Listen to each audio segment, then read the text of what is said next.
एक दिन में कम से कम 100 लोगों को मार्केटिंग प्लान खुद दिखाया करता था। वाओ! एंड उसी से हमने नेपाल को फिर बिल्ड किया था। Unfortunately we had to go back, पर जो इस बारी अब नेपाल के अंदर जो लॉ आ चुका है, which is very very good, ताकि आप सब लोगों का जो कैरियर है इसमें सेफ हो सके। मिस्टर मुकेश जी ने जो हमारे जो एनसीबी थे उन्होंने मेरे बारे में कुछ बताया। नेपाली में बोल रहे थे और नेपाली मुझे कुछ कुछ समझ आती है, राइट? सो काफी मैं समझ सका, बट मैं आज अपनी प्रेजेंटेशन से पहले मैं आप सबको बहुत बहुत मुबारक देना चाहूंगा और सच अ वंडरफुल एनिवर्सरी जो आज हम 2 साल जल्दी लिविंग के यहाँ पे कंप्लीट कर रहे हैं। और एक चीज है, अगर ऊपर वाला चाहा तो जब हमारी हेल्दी लिविंग की नेपाल में 20th एनिवर्सरी की होगी तब भी मैं आपके साथ हूँ।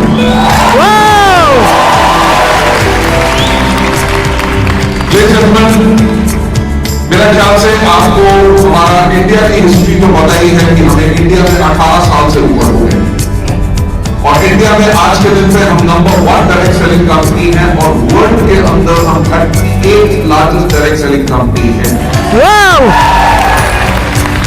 आज के दिन पे हम इंडिया में हैं, हम नेपाल में हैं, हम बांग्लादेश में हैं, हम यूएई में हैं, हम बहरीन में हैं, हम सऊदी अरेबिया में हैं, हम घाना में हैं, हम फिलीपींस में हैं और बहुत जल्दी हम थाईलैंड शुरू कर रहे हैं। लेकिन हमारा जो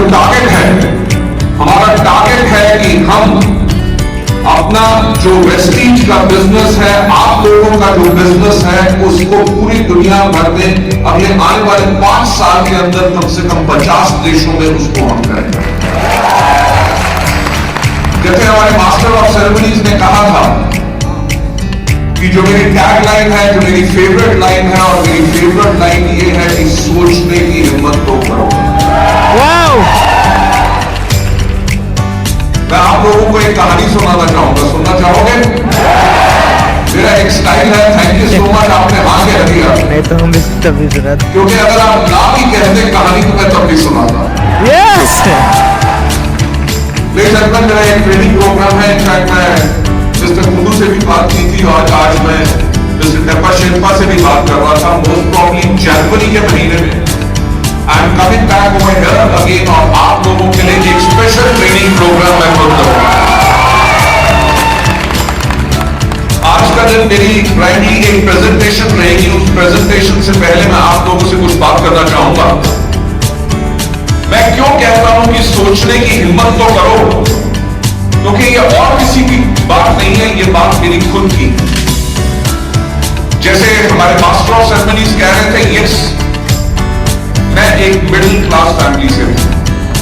मेरे फादर गवर्नमेंट ऑफ इंडिया में कस्टम्स सेंट्रल एक्साइज में काम करते थे। मेरी 2 बड़ी बहनें हैं and I am the youngest in the family. जब मैं छोटा था तो मेरी मदर ने मेरे से एक बार पूछा कि बेटा बड़े होके क्या करोगे? तो आई मस्ट हैव बीन उस टाइम पे मुश्किल से 5 या 6 साल का होगा। तो जब मेरी मदर ने पूछा कि बड़े होके क्या करोगे, तो मैंने उनको कहा बिजनेस। मेरी जो मदर थी, मेरी जो मां थी, वो बिल्कुल सरप्राइज होगी, क्योंकि हम लोग सारे के सारे सर्विस क्लास फैमिली से थे। तो उन्होंने कहा देखो ऐसा है कि सर्विस, जो तुम बिजनेस की बात कर रहे हो, बिजनेस करना हमारे खून में नहीं है। बिजनेस करना किसके खून में होता है? बिजनेस करना होता है मारवाड़ी के खून में, बिजनेस करना होता है बनिया के खून में। यानी कि जो कम्युनिटीज जो बिजनेस करती हैं, तो मेरी मां ने कहा कि तुम्हारे खून में बिजनेस करना नहीं है। तुम्हारे पापा भी नौकरी करते हैं, तुम्हारे दादा ने भी नौकरी की, तुम्हारे परदादा ने भी नौकरी की, इसलिए तुम भी नौकरी करना। ऐसा आपके साथ भी होता है? मैं हमेशा एक बात कहता हूं कि जो लोग हमें प्यार करते हैं वो ये नहीं चाहते कि हम आगे बढ़े, राइट? कि जो मां है वो अपने बच्चे को कहेगी तू अपना ख्याल रखा कर, राइट? इतनी मेहनत मत करो, अगर तुम्हें कुछ हो जाए तो मेरा क्या होगा, राइट? वाइफ अपने हस्बैंड को कहेगी कि देखो तुम अपना ख्याल रखो, तुम जितना भी कमाओगे उसके अंदर हम गुजारा कर लेंगे, आपको कुछ नहीं होना चाहिए। पॉइंट यह है कि हमारे जो फैमिली के लोग होते हैं, जो हमारे डियर एंड नियर्स होते हैं, वो नहीं चाहते कि हम आगे बढ़े। मेरे साथ भी कुछ ऐसा ही था। जब मैं छोटा था तो जब मेरी मां ने पूछा, मैंने कहा बिजनेस। उसके कुछ साल के बाद जब मैं लगभग 10 साल का था, जब मेरे चाचा का बेटा कहता था कि मैं पायलट बनूंगा, मेरे दोस्त कहते थे, कोई कहता था मैं पुलिस में जाऊंगा, कोई कहता था मैं आर्मी में जाऊंगा, कोई लॉयर बनना चाहता था। मेरी मदर ने फिर मुझसे एक सवाल पूछा कि बेटा बड़े होके क्या बनोगे? तो मैंने तब भी वही आंसर दिया कि बिजनेस करूंगा। You know why? बिकॉज छोटी सी उम्र के अंदर मैंने एक चीज रियलाइज कर ली थी कि नौकरी के अंदर आप कभी इतनी वेल्थ नहीं कमा सकते कि आप जो चाहिए अपनी लाइफ को कंफर्टेबली जी सकते। क्योंकि जब भी मुझे याद है कि जब भी मुझे कोई खिलौना चाहिए होता था, कभी मुझे कुछ चीज चाहिए होती थी, तो मेरे मां बाप एक बात कहते थे, जब तनख्वाह आएगी, जब सैलरी आएगी तब लेके देंगे। यानी कि नौकरी वालों की जिंदगी क्या चलती है, हर पहली में तारीख से लेके अगली पहली तारीख तक वेट रहता है, राइट? और वो वेट मैं करना नहीं चाहता था।